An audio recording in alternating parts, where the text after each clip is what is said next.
말씀 함께 보도록 하겠습니다. 마태복음 1장 1절인데요. 큰 목소리로 우리 함께 읽겠습니다. 시작! 아브라함과 다윗의 자손 예수 그리스도의 계보라. 아멘. 이 말씀 그대로 두시고요. 아브라함과 다윗의 자손 예수 그리스도의 세계라 되어 있습니다. 계보라 되어 있는데 저 중에 잘 모를 것 같은 말 한마디가 있죠. 한 단어가 있죠. 뭐죠? 계보라. 계보라 그러니까 세자 같은데 계보고 계보다 계보이더라 해서 뒤에 붙은 거예요. 그래서 계보라는 단어예요. 계보가 뭘까요? 어렵죠. 계보가 뭘까요? 계보는 다른 말로 족보라고 하는데 족보는 뭘까요? 족보는 들어봤어요? 족보가 뭐냐면 우리 아빠 누구지? 적어놓은 거. 우리 할아버지 누구지? 적어놓은 거예요. 그럼 물어볼게요. 아빠 이름 아는 사람? 대박. 다네. 모르는 친구가 없네. 손 내리고. 할아버지 이름 아는 사람? 할아버지 이름을 정확하게 나는 알고 있다. 잘 기억이 안 나는 친구도 혹시 있을 수 있어요. 많은 친구가 안 해요. 나중에 집에 가면 할아버지 이름 뭐야? 물어봐요. 손 내리고. 이제 그 다음 할아버지는 누구예요? 아빠의 아빠는 할아버지. 아빠의 아빠는 증조할아버지네요. 증조할아버지 이름 아는 사람? 대박. 이름 성함이 어떻게 되셔? 대박. 어떻게 알았어? 증조할아버지다. 증조할아버지의 아빠는 누굴까요? 고조할아버지라고 그래요. 고고조 할아버지 이름 아는 사람? 까지는 없네요. 고조할아버지 아빠는 뭐죠? 고고조 할아버지. 고고조 이름 아는 사람? 됐다. 그건 어려워요. 목사님도 거기는 몰라요. 목사님도 그렇게 아빠 이름 말고요. 그 위에 이름은 잘 몰라요. 어쩌다가 사건이 있어서 잘 모르고 그 다음 고조 할아버지, 그 다음 고고조 할아버지까지는 알아요. 근데 그 위는 잘 몰라요. 너무 이렇게 거슬러 올라가니까 한 3번, 4번 거슬러 올라가면 조선시대예요. 조선시대가 뭐예요? 그런 거 잘 모르겠는데 한 6번, 10번 한 20번? 우리 대부분이 그런데 20번에서 30번 정도 위로 올라가면 고려시대예요. 고려시대 책에서 나왔지 무슨 고려시대 모르잖아요. 그 이상 올라가면 또 몰라요. 잘 몰라요. 그때 쓰는 말. 즉 내 아빠는 성함이 어떻게 돼요? 내 할아버지는 어떻게 돼요? 내 증조할아버지, 고조할아버지 쭉 이름을 적어놓은 책을 족보라고 그래요. 책은 족보. 그런데 그 족보 중에 이름만 적어놓은 게 아니라 그 이름 안에 이 사람은 어떻게 살았어요? 그리고 언제 태어나서 언제 죽었어요? 무슨 일을 했어요? 라고 기술해 놓은 것을 뭐라고 그러냐면 계보다 이렇게 얘기를 불러요. 그래서 아브라함과 다윗의 자손 예수 그리스도의 계보다 그러면 예수님이 이 땅에 오실 때 누구를 통해서 오셨는가를 정해놓은 거예요. 적어놓은 거예요. 그게 바로 아브라함을 통해서 오셨고 다윗을 통해서 오신 거예요. 그러면 성이 뭘까요? 예수님의 성 알아요? 목사님은 성이 뭘까요? 말이요. 그럼 목사님 성이 뭘까요? 그럼 황 그러는 게 아니고 목사님은 황씨잖아요. 그러는 거예요. 황씨잖아요. 그래요. 황가 그러면 목사님은 나는 황가예요. 이렇게 얘기를 하는 거예요. 목사님은 황씨잖아요. 김씨 손 들어보세요. 김씨. 나는 김씨입니다. 손 내려. 나는 최씨입니다. 최씨. 최씨가 없다고 주님. 대박. 이씨. 그렇지 이씨 맞고 또 박씨. 감사해요. 그럼 예수님은 성이 뭘까요? 예수는 이름이에요. 님은 성이 아니고 사랑의 화이팅. 예수님은 성이 있을 텐데, 그죠? 성이 있을 텐데 이상하게 성이 없네. 성이 뭘까요? 그리스도? 그건 예수님이 하시는 그러니까 일종의 우리로 치면 직업처럼 또 직분처럼 목사님, 집사님, 안수 집사님 하듯이 예수님은 그리스도가 직분이세요. 딱 한 번만 딱 누구도 아무도 못하고 딱 목사는 여러 명이 할 수도 있잖아요. 집사님도 여러 명이 할 수 있고 권사님도 많잖아요. 그러나 그리스도는 딱 한 번만 할 수 있는 직분인데 그걸 예수님이 하셔서 예수 그리스도 부르는 거예요. 황정복 목사 이렇게 부르듯이 예수님은 그리스도 즉 직분을 말하는 거예요. 예수님은 성이 뭘까요? 성이 뭘까요? 우리는 다 성을 갖고 있는데 우리나라 사람들이 성 가진 지는 얼마 안 됐어요. 옛날에 성이 없었어요. 고려시대에는 아예 성이 없었어요. 고려를 세운 그 나라 이름들을 보면 돌쇠, 뭐 먹새, 뭐 장군이 뭐 그런 사람들이 고려를 세웠어요. 성이 거의 없었어요. 태조 왕건, 그래서 고려를 세운 사람은 왕건이라고 되어 있는데 그 왕시성도 나중에 붙인 거고 그 성이 별로 없었어요. 조선시대에는 성이 있었을까요? 조선시대도 성이 별로 없었어요. 이씨. 근데 지금은 왜 우리나라에 김씨가 제일 많을까요? 원래 김씨는 조선시대 때 우리 전 국민의 5%도 안 됐어요. 2%? 2%밖에 안 됐는데 지금은 우리나라 30% 이상이 김씨를 써요. 왜 그랬을까요? 나중에 배울 텐데 18세기가 되고 19세기가 되면 우리나라 사람들 호적 조사를 하면서 자, 이제 노비도 없고 이제 종도 없으니까 다 자유인이다. 그러니까 성을 하나 가져라. 이런 거예요. 근데 내가 김씨예요. 근데 우리 집에 종이 200명이에요. 200명인데 얘네들이 다 나가서 자유인이 되면 농사는 누가 짓고 밥은 누가 짓고 빨래는 누가 해요? 안 되겠다 싶어서 얘들아 너희들 김씨 해서 김의 김씨 밑에 다른 김씨를 준 거예요. 김씨들을. 그래서 무슨 김씨가 많아지게 된 거예요. 실제로 우리나라에는요 그 5%만 양반이었어요. 5% 양반이었는데 조선 말이 되면 양반을 사고 팔기도 많이 했어요. 돈 번 사람은 양반을 사서 우린 다 양반인 것처럼 그렇지만 아니에요. 우리는 그러지 않아요. 그냥 다 우리는 대부분 노비였고요. 대부분 평민이었고 대부분 상민이었는데 성을 산 거예요. 목사님도 가만히 생각해보고 우리 집에 족보를 이렇게 보니까 조선시대에 좀 올라가다 뭐 없어요. 뭐 산다 싶기도 하고 그래요. 왜 이 이야기를 하냐면 성을 따라서 사람이 정해지는 것이 아니에요. 말이 어렵지만 이래요. 목사님은 황씨여서 황씨의 법도와 황씨의 규칙을 따라야 되는 게 옛날에는 있었어요. 황씨는 그러면 안 돼. 이런 게 있었어요. 김씨는 그러면 안 돼. 최씨는 그러면 안 돼. 그런 게 있었어요. 목사님은 시골에 살 때 3가지 성이 한 동네에 숫자가 엄청 많았어요. 집성촌이라는 어려운 말이 있는데 집 모인다는 뜻이에요. 성, 황씨, 김씨, 최씨라는 뜻이고 촌, 동네라는 뜻이에요. 같은 성이 모여서 사는 동네를 어려운 말로 집성촌이라고 했어요. 목사님 동네는 황씨하고 강씨하고 최씨가 많았어요. 그 중에 황씨가 엄청 많았어요. 엄청 많아서 황씨가 죽으면 산에다 갖다 묻었는데 마치 국립묘지처럼 비석이 쫙 돼 있고요. 어마어마하게 묻어져 있어요. 사람들이. 그렇게 황씨가 많았어요. 그래서 밖에 나가면 저 황씨 사람이다. 그러면 황씨는 이래야 돼. 황씨는 그러면 안 돼. 그런 게 엄청 많았어요. 특히 언제 그랬냐면 추석 때 떡을 할 때 떡 방앗간에 가면 떡을 이렇게 해줘요. 떡 만드는 거 알아요? 쌀을 찐 다음에 찌면 그게 찐득찐득해져요. 그거를 기계가 막 돌려가지고 요만한 구멍을 통해서 나가면 긴 가래떡이 돼요. 어떤 건 이렇게 넓적한 데를 통과시켜서 나가면 뭐 절편도 되고요.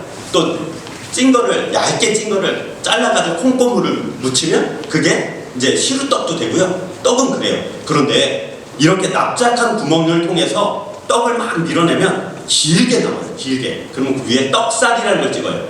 나무로 문양을 만들어가지고 나오는 거기 위에 떡이 이렇게 지나갈 때 거기다 꾹 누르고 또 꾹 누르면 하얀 떡 위에 연꽃 모양, 단풍 모양 그리고 글자가 새겨져요.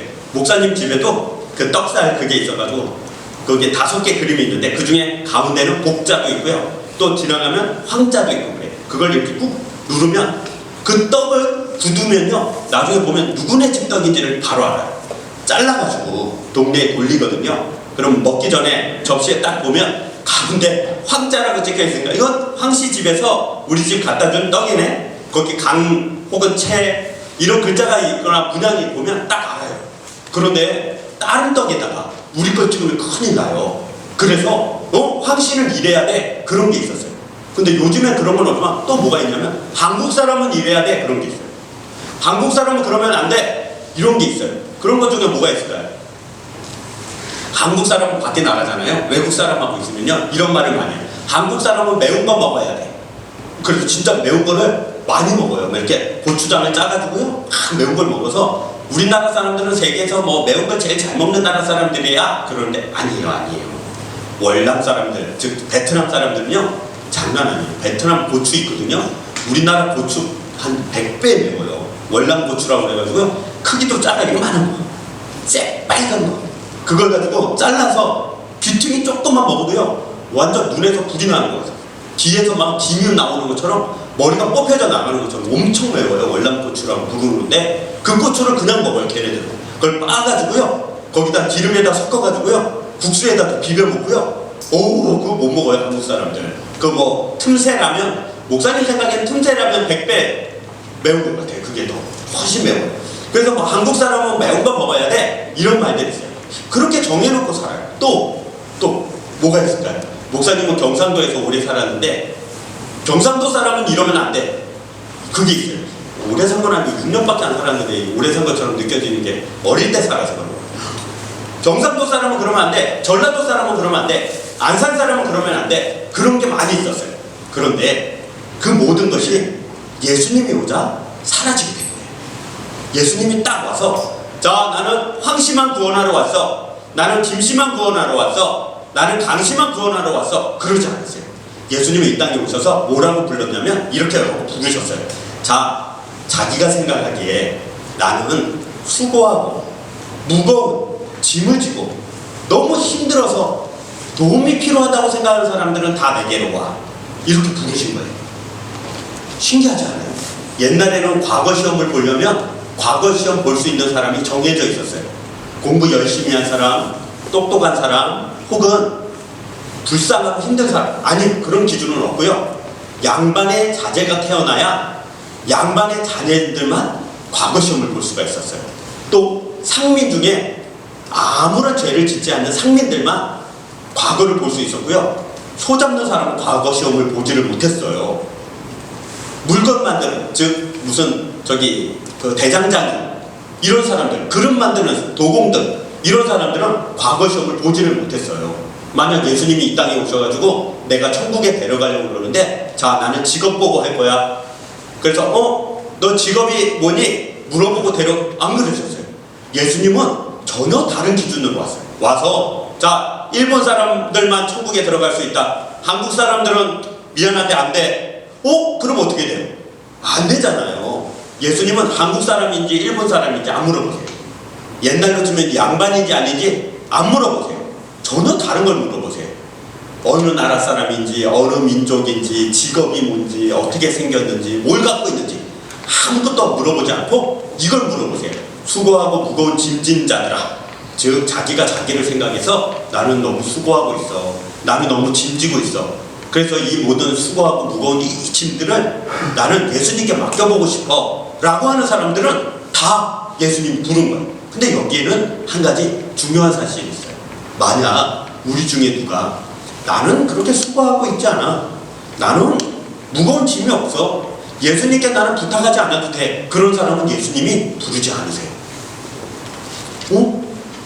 우리 친구들 중에 이렇게 하면 예수님이 안 불러요. 나는 예뻐, 난 너무 예뻐서 그냥 예수님한테 기도 안 해도 나 이 예쁜 걸로 그냥 친구들한테 인기 없고 잘 살 수 있어, 그런 사람은 예수님이 안 부르세요. 난 똑똑해, 나한테 안 해도 나는 뭔가 잘할 수 있는 그런 것 같은데 그냥 난 살아도 돼, 그런 사람은 예수님이 안 부르세요.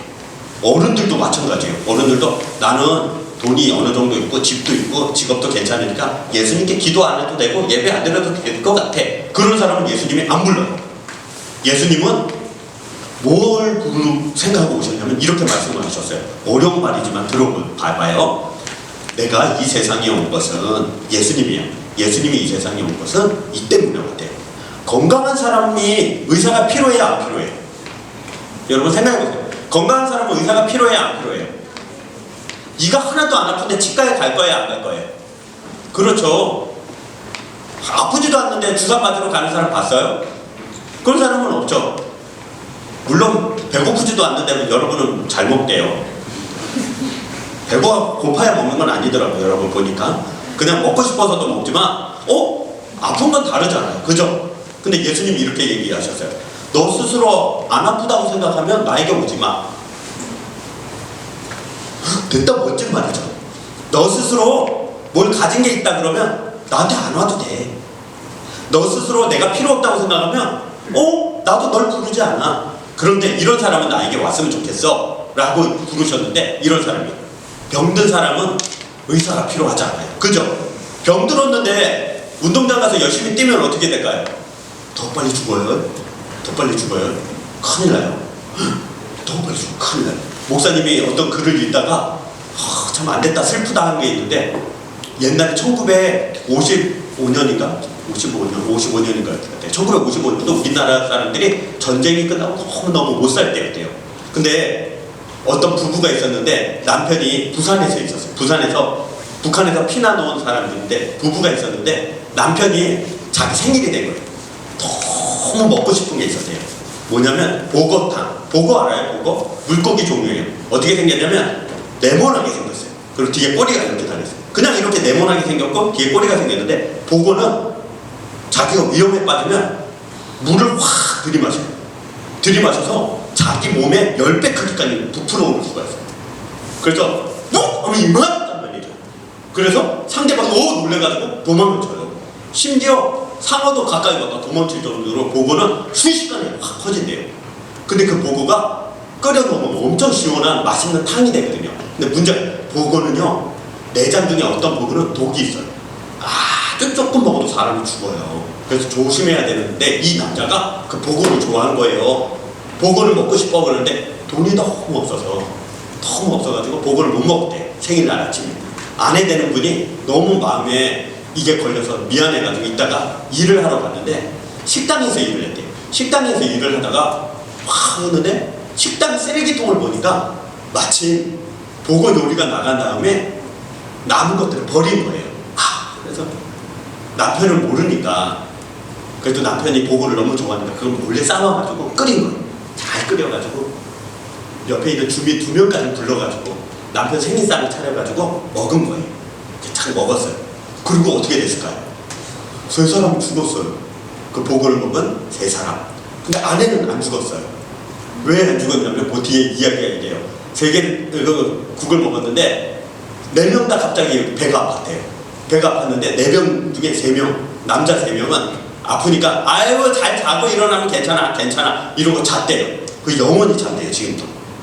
근데 아내는 아파 이래가지고 나가가지고 나 이거 먹었는데 뭘 먹었어요? 그러니까 생선을 끓여 먹었대요. 보고를 끓여 먹었대요. 그거 독이 있을 수 있다니까. 아니 독은 아니에요. 왜냐면 나도 잘 알았어야 되는. 그래도 모르니까 약은 없으니까 강제로 구토를 시켰대요. 구토 알죠? 토하는 거. 그런데 아프긴 병들기는 했지만 죽지는 않았대요. 이 이야기를 잘 머릿속에 넣고 생각을 해보세요. 예수님은요, 세상 모든 사람들을 불러요. 얘들아, 나에게 와. 내가 너희들을 구원할 뿐만 아니라 천국에 데려갈 거야.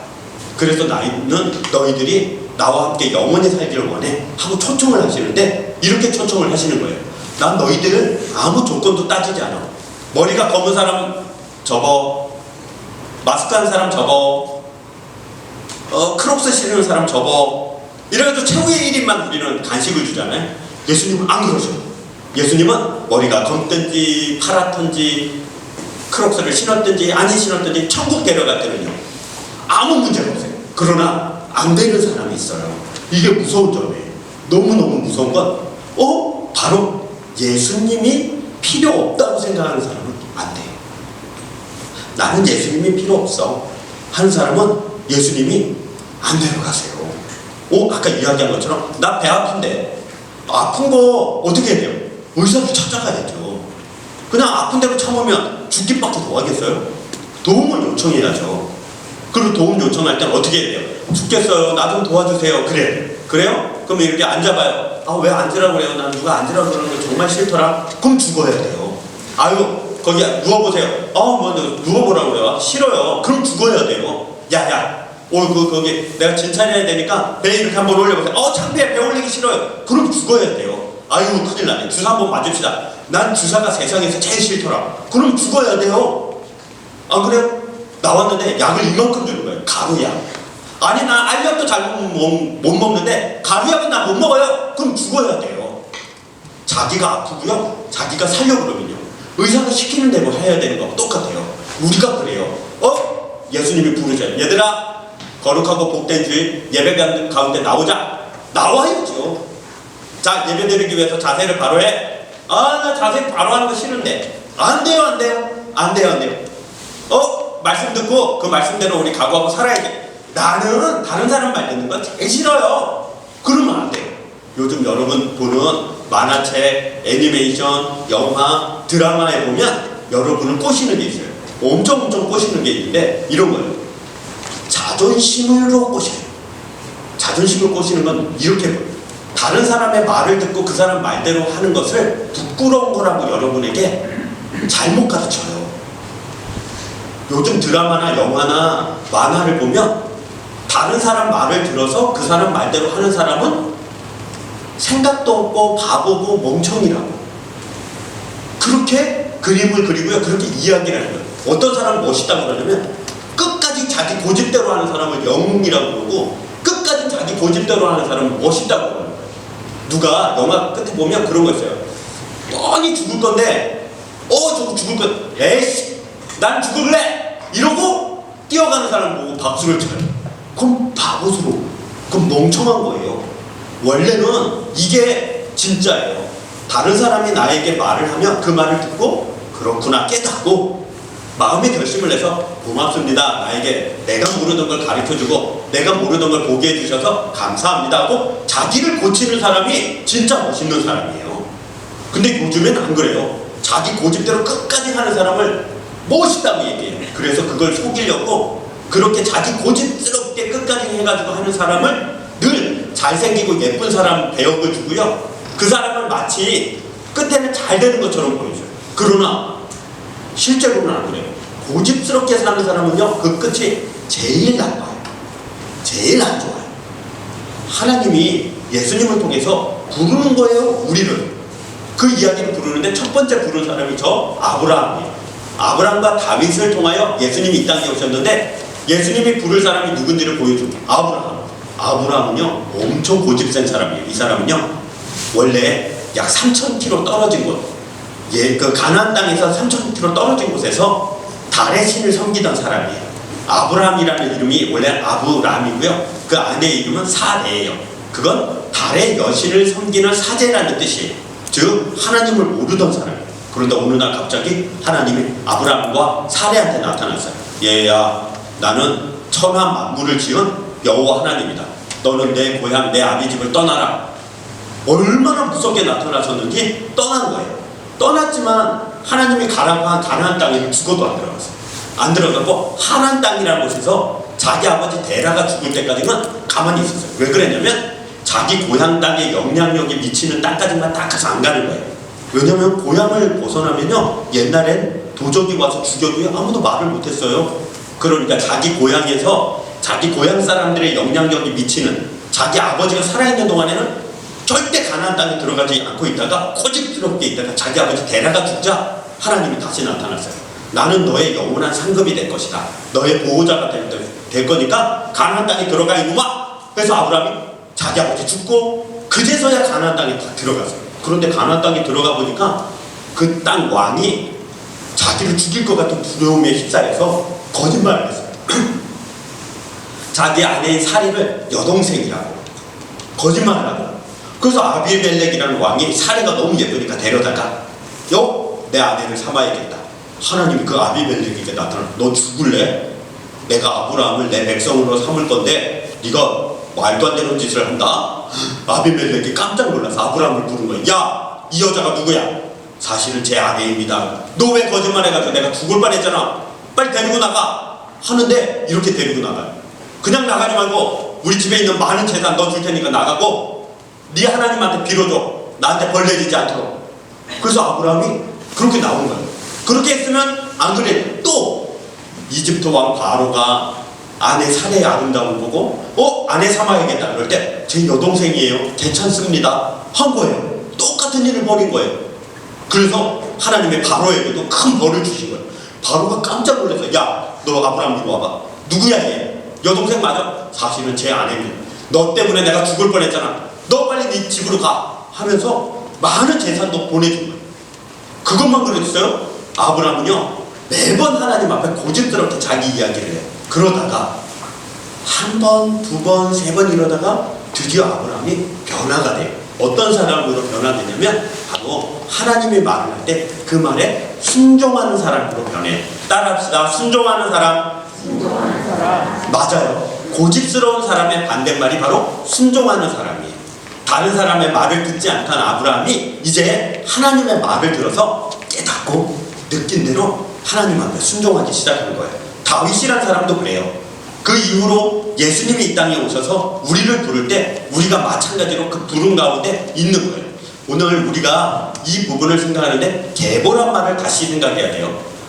아브라함과 다윗, 저건 이제 우리가 1장 1절부터 1장 끝절까지 안 읽어서 그런데 저 2절에는 뭐 나오는지 아는 사람? 2절에는 누가 누구를 낳고 그 읽어봤죠? 누가 낳고 엄청 지루하게 모르는 사람들 이름 계속 나오죠? 낳고 그래서 누구부터 누구까지는 14대, 누구부터 누구까지는 14대 이래요. 그게 어려운 말인데 이래요. 목사님은 창원항시예요. 창원항시는 저 경상도에 가면 있는 그 창원을 말해요. 근데 목사님 이 창원항시는 이렇게 거슬러 올라가다 보면 어디까지 가냐면 그 황희정승이라고 혹시 들어봤어요? 나중에 들어볼 기회가 있을 거예요. 황희정승이 있었는데 그 사람은 조선시대 때 세종대왕 때 영의정을 한 사람이에요. 그 황희정승이 아들이 셋이 있었어요. 아들이 셋이 있었는데 이 아들 셋이서 너무 식구가 많아져서 야 우리 이제 서울에서 한 집에서 살기 힘드니까 좀 따로 떨어져서 살자 그래서 아주 좋은 데로 가자. 그래서 저기 장수로 간 사람이 있어요. 장수. 저 전라도 쪽 장수. 큰 아들이 장수로 갔어요. 장수에 가서 장수항시를 시작했고요. 또 저기 한 명은 또 평안항시라고 그래가지고 저기 올라가서 평안항시를 시작해요. 또 셋째 아들은 그 왕 세조 때 영의정을 했는데 그 사람이 내려와가지고 창원에서 창원항시를 시작한 거예요. 그래서 창원항시를 해서 원래는 다른 이름이 있었는데 그렇게 시작한 거예요. 그래서 그 황희정승의 27대 손이에요. 그러니까 27번째 아들이에요. 목사님은 황희정승의 27번째 아들. 그럼 황희정승이 시작이냐? 아니요. 그 위에 있어요. 위에 있는데 이건 뭐 전설 같은 얘기예요. 전설 같은 얘기인데 그 황진이라는 여자분이 있어요. 황진이라는 여자분이 있어가지고 뭐 그런 이야기가 있고 그런데 어떤 여자분이 자기 아버지가 성이 없었는데 이 여자분이 되게 나와가지고 똑똑했나 봐요. 나와가지고 많은 사람들을 식구를 거느린 거예요. 근데 자기 남편이 일찍 죽고 그래서 이 여자분이 이런 생각을 했대요. 장차 우리 이 집안 전체가 이 나라에 큰 도움이 되면 좋겠다. 그래서 고려시대 때 도움이 되면 좋겠다 싶어서 그걸 집안 가운 삼아서 한 집안을 열어야겠다. 그래서 여자분이 자기 성을 황씨로 정했대요. 황씨. 원래 황씨는 황금을 뜻한다는 뜻이 아니라 누렇다는 뜻이에요. 그래서 누를황이에요. 누를 황자인데 누렇다라는 것은 논에 가면 벼가 누렇게 익는다. 즉 노랗게 익은 걸 보고 누를황 그래요. 누를황. 그래서 풍족하고 풍성하고 그래서 즉 쌀을 많이 거두는 이야기예요. 그래서 그걸 통해서 백성들을 잘 섬기는 그런 집안이 되었으면 좋겠다. 그래서 가문을 지성이라고 하고 공부를 열심히 시켰대요. 그래서 이렇게 내려온 거예요. 그러면 목사님은 황씨니까 그런 말을 할 수 있어요. 황씨로서는 그런 말을 할 수 있어요. 나는 황씨라서 집안의 가훈을 따라서 공부를 열심히 하는 게 나 황씨의 본분입니다. 이렇게 말을 해야 돼요. 혹시 우리 중에 이씨 손 들어보세요. 이씨 중에 전주이 씨. 저 어디 이씨인지를 잘 모르죠. 전주이 씨는 저기 전라도 전주에 가면 전주라고 있어요. 그 동네에서 시작한 건데 그 조선을 세운 이성계라는 사람이 그 크게 일으켜서 이성계라는 사람을 조선을 일으킨 이성계라는 사람을 시작으로 여겨요. 전주이 씨의 가훈 아는 사람. 전주이 씨가 없으니까 모르겠죠. 전주이 씨의 가훈은 뭘까요? 원래 가훈은 지금 있는 가훈은 왕이 된 후에 만든 거고 원래 있던 가훈은 무진이에요. 무진. 즉 싸움을 겁나 잘해가지고 나라와 그리고 백성들을 섬기겠다라는 뜻을 가진 무진이에요. 무진. 그걸 가지고 해서 이성계도 장수였어요. 굉장한 장수였어요. 이성계는 어느 정도 활을 잘 썼냐면 팔을 옆으로 하면 팔이 무릎에 닿았대요. 그러니까 팔 길이가 길어서 무릎에다. 우리는 무릎에 안 닿죠. 팔 짧은 사람은 요 정도고 긴 사람도 아무리 길어도 무릎에는 닿는 사람은 없었는데 이성계는 팔이 무릎에 닿아가지고 활을 당기면 팔 짧은 사람도 호밖에 못 당기잖아요. 근데 이성계는 팔이 길어도 이만큼을 당겼어요. 평소에도.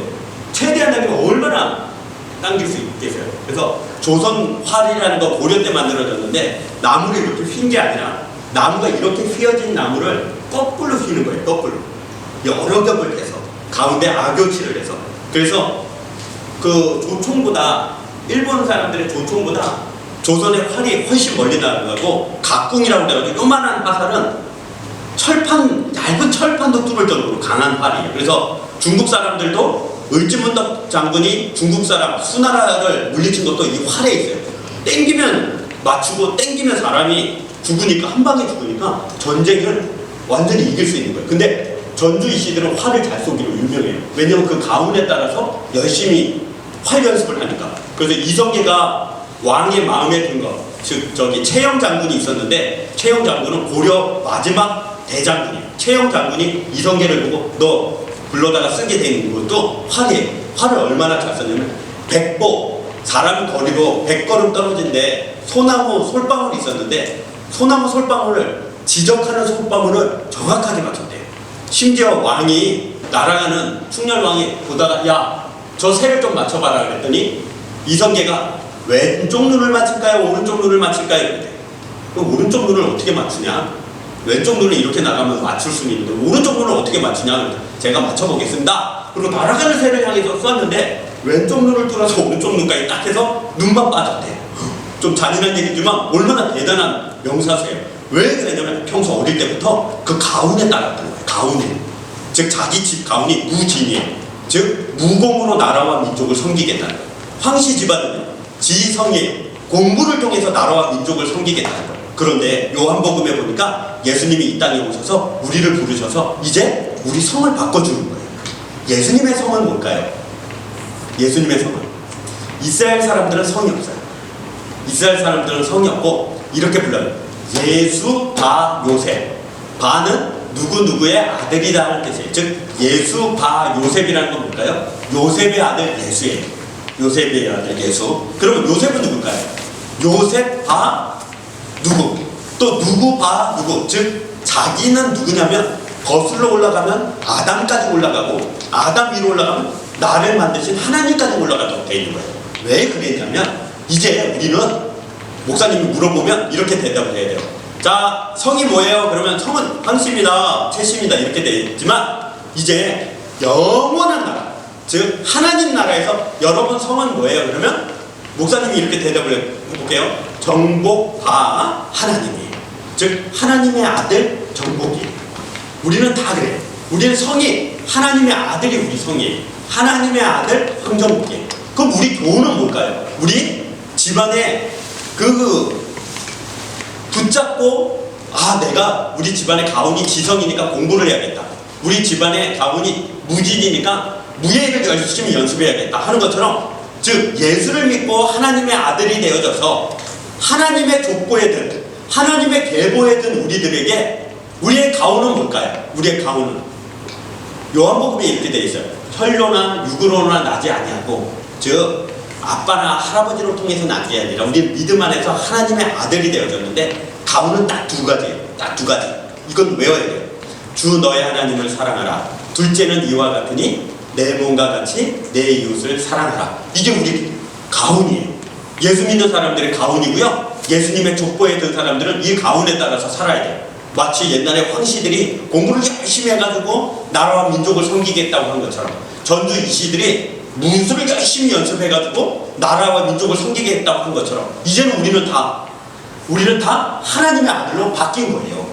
예수님의 족보에 들어가게 된 거예요. 그래서 목사님이 가끔 어른들하고 이야기할 때 물어봐요.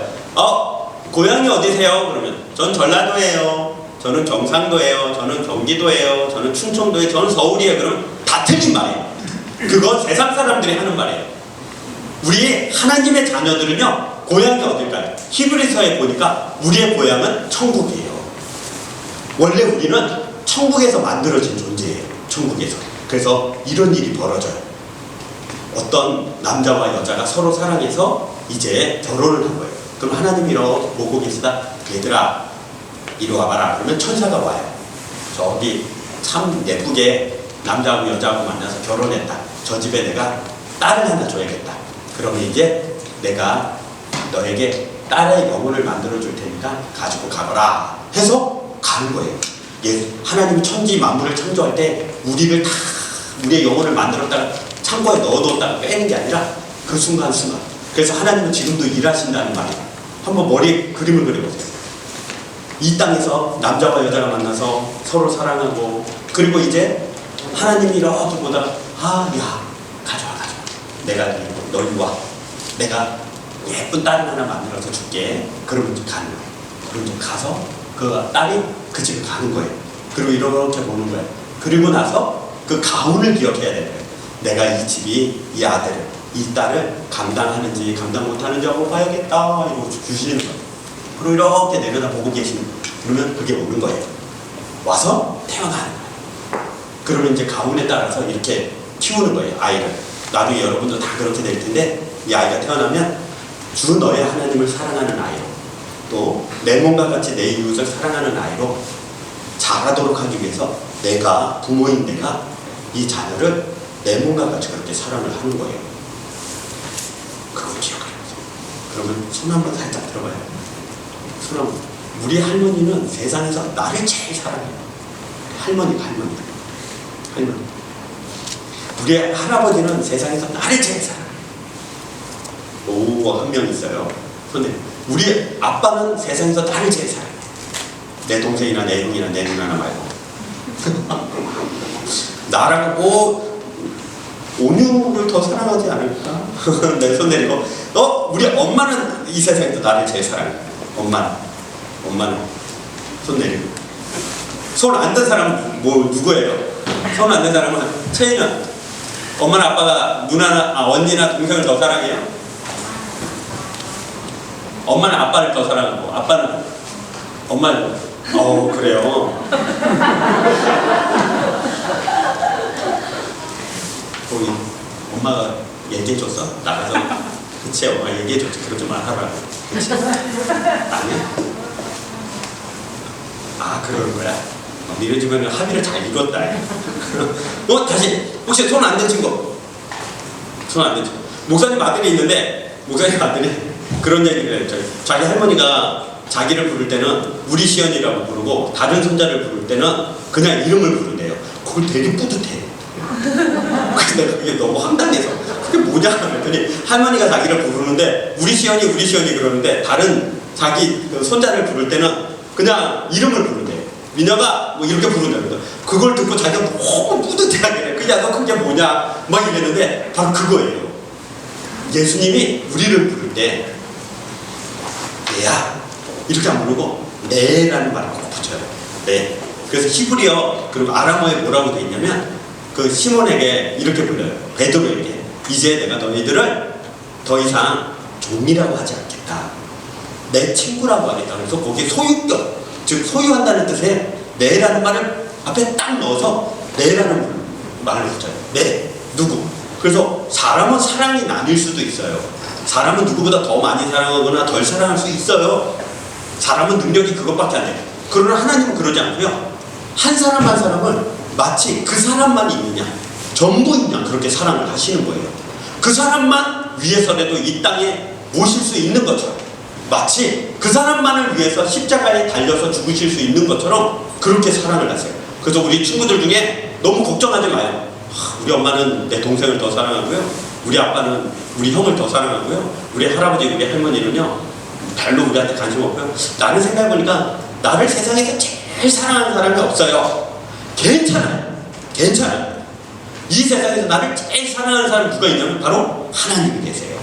하나님께서 나를 제일 사랑하세요. 그리고 우리에게 말씀하시는 거예요. 너도 내가 너처럼, 너를 사랑하는 것처럼 너를 나가서 누구를 사랑해라 라고 말씀하시는 거예요. 바로 어떤 사람에게는 친구가 그런 사람이 있어요. 어떤 사람은 그 친구를 세상 누구보다 더 사랑해서 그 사람을 하나님 앞으로 데려가는 사람도 있고, 어떤 사람은 자기 자식을 누구보다 더 사랑해서 데려가는 사람도 있어요. 누구나 그래요. 그런데 중요한 건 이거예요. 이제 우리는 하나님의 자녀가 되었고 하나님의 족보에 든 거예요. 아브라함과 다윗의 자손, 예수 그리스도의 계보에 예수님 이전의 사람들의 이름이 다 들어있어요. 다 들어있어요. 그리고 예수님 오셔서 구원하신 사람들의 이름이 하나님의 생명책에, 하나님의 책에 다 기록되어져 있어요. 그래서 천국에 가면 책이 있대요. 지난주에 얘기했잖아요. 예수님 앞에 책이 있는데 그게 바로 계보예요. 족보가 아니라 계보예요. 있었던 모든 일들이 적혀 있어요. 거기 가면 여러분이 이렇게 책을 떠들어 보면 돼요. 책을 이렇게 보고 2020년 11월 29일 그때 내가 초등 2부 예배실에서 예배를 드리고 그때 말씀을 들었네. 오, 막 이러면 돼요. 그게 계보예요. 우리는 그 계보에 든 사람이에요. 이제 우리 어떻게 살아야 되죠? 이렇게 살아야 돼요. 가끔 어떤 친구들이나 가끔 어떤 어른들은 그렇게 말해요. 나는 황씨라서 그런 거 몰라요. 그런 말 하면 안 돼요. 그런 말 하면 안 돼요. 나는 이씨라서 그런 거 안 돼요. 안 돼요. 나는 경기도 사람이라서 그런 거 몰라요. 안 돼요. 안 돼요. 나는 안산 사람이라서 안 돼요. 안 돼요. 나는 한국 사람이라서 안 돼요. 안 돼요. 안 돼요. 나는 어떤 대학을 다니니까 안 돼요. 안 돼요. 어떤 초등학교를 다니니까 안 돼요. 안 돼요. 그들은 모든 것들은 다 예수 안에서 다 사라지고 이제는 이런 말만 해요. 나는 하나님의 아들이어서 이럴 거예요. 나는 하나님의 딸이어서 이럴 거예요. 나는 하나님의 자녀여서 이럴 거예요. 나는 하나님의 자녀니까 이렇게 마음가짐, 이렇게 행동할 거예요. 라고 말을 해야 되는 거예요. 거기에 우리 생각과 우리 마음과 우리 각오와 우리의 결단을 다 집어넣어야 돼요. 알겠죠? 그렇게 말하도록 합시다. 그렇게 살아가도록 합시다. 우리의 가오는 뭐라고요? 따라합시다. 첫째는 주 너의 하나님을 사랑하라. 둘째는 이와 같으니 내 몸과 같이 내 이웃을 사랑하라. 그게 우리 가훈이에요. 우리 가훈. 하나님의 자녀, 하나님의 집안, 하나님의 가문의 가훈은 바로 첫째는 주 너의 하나님을 사랑하라. 둘째는 그와 같으니 내 몸과 같이 내 이웃을 사랑하라. 이 모든 것이 내 이웃을 사랑하는 사람이 되어야 돼. 그렇게 각오하고 결단하고 살아가길 주님의 이름으로 축복합니다. 기도하겠습니다. 사랑이 많으신 하나님 감사합니다. 하나님의 은혜로 오늘도 사히 예배를 드렸습니다. 참으로 감사하고 하나님께 영광을 돌립니다. 우리와 함께하여 주옵소서. 예수님 이름으로 기도합니다. 아멘. 우리 찬양하며 예물 하나님께 드리겠습니다.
오늘도 예배 가운데 정성껏 준비한 예물 드렸습니다.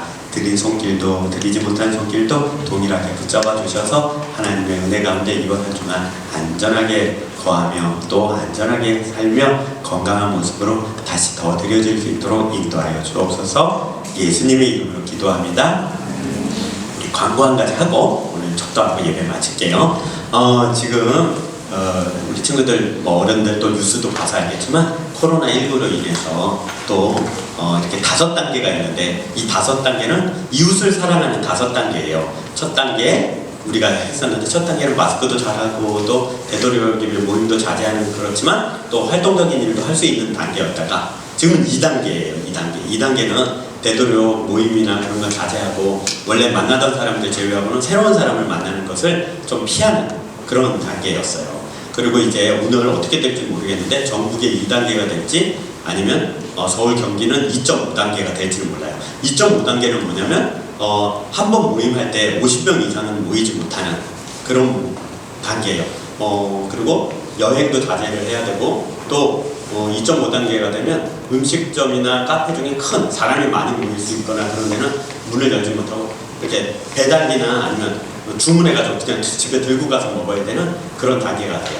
그런데 그런 단계들은 이제 잘 지켜야 되는 단계지만 그거보다 중요한 게 있어요. 1단계든 2단계든 5단계든 검증된 방법 그리고 확실한 방법은 바로 마스크예요. 그저께 뉴스에도 확진된 사람과 4시간 같이 차를 타고 운전하는 사람이 확진자, 즉 이렇게 코로나 바이러스를 가진 사람인데 조수석에 같이 4시간 동안 차를 타고 간 사람이 있는데 그 사람이 4시간 동안 마스크를 단 한 번도 벗지를 않았대요. 그런데 그 사람 검사를 해보니까 즉 바이러스가 감염이 되지 않은 거예요. 4시간 동안 자동차라는 조그마한 공간에 그 좁은 공간에 4시간 동안 같이 있었는데도 감염이 되지 않았다는 걸, 즉 마스크, 코나 이불을 통하여 바이러스가 충분히 걸러지고 그걸 막을 수 있다는 뜻이잖아요. 그래서 어떤 단계가 됐든 우리 친구들 마스크 하는 거 꼭 하게 해주고, 그래서 만약 2.5단계가 되면 목사님도 마스크하고 설교하고 이럴 건데 되도록이면 목사님도 앞으로는 좀 그러도록 할게요. 그래서 우리 친구들 마스크 꼭 하고 이렇게 해서 코 내리지 말고, 코 있으면 아무 소용 없으니까 코 위에까지 잘 올리고 코 위에 한번 꼭 눌러주고, 그래서 마스크로 숨 쉬는 거 많이 힘들고 어렵죠? 근데 좀 함께 해주면 좋겠고, 또 예배가 한번 멈춰지면 다시 드리기가 굉장히 어려워요. 이게 걱정도 되고 그렇다 보니까. 그런데 혹시 집에서 엄마 아빠하고 같이 이야기하다가 엄마 아빠가 우리 가족의 건강과 또 다른 사람의 건강을 위해서 우리는 다음 주부터 영상 예배 드려야겠어, 그러면 그 이야기에 따라서 선생님한테 꼭 연락 주세요. 우리 엄마 아빠가 아니면 우리 집에서는 영상 예배 드리기로 했어요. 그러면 괜찮아요. 그게 좀 부족하고 또 그런 부분들이 다 할 수 있는 건 아니에요. 하지만 또 다른 사람들의 건강과 또 내 자신이 건강해야 되는 부분도 있으니까, 부족하지만 또 완벽한 건 아니고 완전한 건 아니지만 또 그렇게 영상으로 예배 드릴 수밖에 없는 상황이니까 그렇게 예배를 드리면 좋겠어요. 어찌하든지 또 가족들과 함께 그렇게 예배 드리고 또 이렇게 나와서 예배 드리는 거 하나님이 다 기뻐하시고 귀하게 보고 있으니까 예배에 더 열심히 내주시고 함께 해주면 좋겠어요. 9시 반 예배 와주셔서 너무 감사하고, 그래서 오늘도 짧게 그냥 선생님하고 인사하는 정도, 추석 확인하는 정도만 하고 간단히 자리에서 또 잠깐 게임하고 그렇게 돌아가도록 할게요. 그래서 오늘 2.5단계가 되거나 2단계가 되건 빨리 광고하도록 할게요. 기도하겠습니다. 사랑과 은혜가 많으신 하나님, 세상이 참으로 어지럽고 걱정과 고민이 많은 세상이 되었습니다. 하나님께서 우리 재앙 많은 세상, 그래서 늘 나빠질 수밖에 없는 이 세상 가운데 있지만 그래도 우리를 주의 날개 아래 덮어주시사 안전하게 하여 주시고, 우리 주변에는 우리 아는 사람 또 우리 기도하는 사람들은 코로나로부터 걸리지 않게 주님 하실 수 있거든 지켜보아여 주셔서 우리로 하여금 하나님 늘 찬양하게 하여 주옵소서. 오늘도 이렇게 하나님 앞에 나와서 예배드렸습니다. 예배드리러 나온 우리 친구들 어려웠지만 이렇게 나와서 드린 예배니 이번 한 주간 이 예배의 기적과 능력과 힘으로 살아가는 우리 친구들 되게 하여 주옵소서. 지금은 우리 주 예수 그리스도의 은혜와 살아계신 하나님의 사랑과 성령님의 함께 하심이 예배 가운데 말씀 가운데 우리가 하나님의 자녀가 되었고 이제 하나님의 집안의 가움 따라 주 하나님을 사랑하고 내 몸과 같이 내 이웃을 사랑하는 계명을 지켜서 하나님의 사람으로 하나님을 섬기고 이 세상에 아름답게 드려지는 친구들로 각오하고 결단한 우리 모든 초등 2부 친구들 머리 위에, 영상으로 드려지는 모든 가정의 친구들 위에, 함께 드려진 우리 선생님들 위에 지금부터 영원토록 함께 있을지어다. 아멘.